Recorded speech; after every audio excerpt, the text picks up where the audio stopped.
Here's a look at the Brenden Dillon hit on Noel Acciari. This drew a match penalty and a game misconduct, obviously.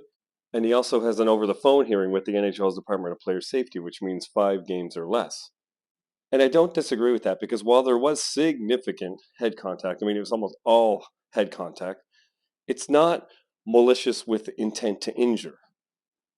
Looking at it from this way, Acciari has a lot of speed. He's skating with the puck. He's got his head down, prone, sure.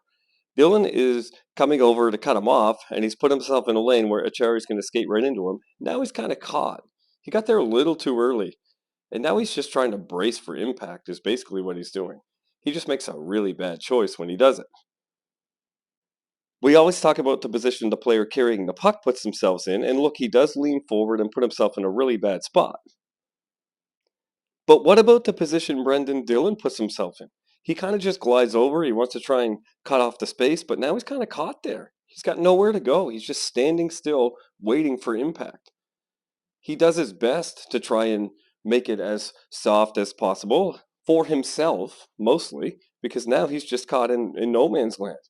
He's got there a little too early, and now he's got nowhere to go.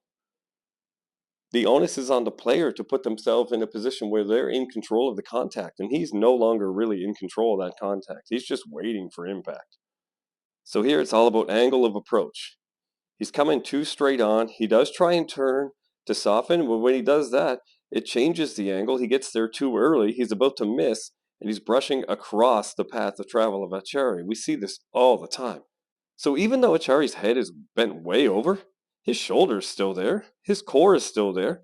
You could, in fact, hit his full core right now, not even come close to hitting his head. That's how far his head is extended.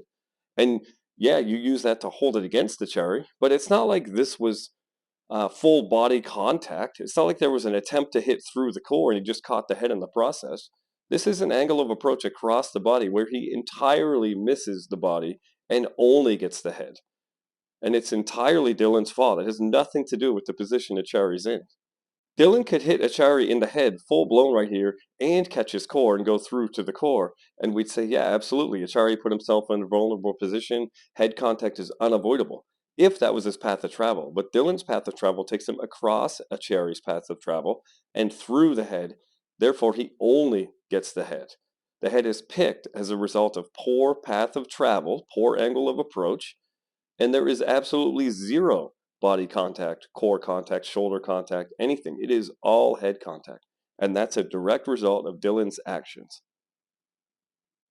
Add into that he picks his leg up. Now, this is for bracing more than anything, not for power or force, but it happens that he raises his body up and shoulder shrugs, and that even brings his whole body up and makes head contact even more forceful.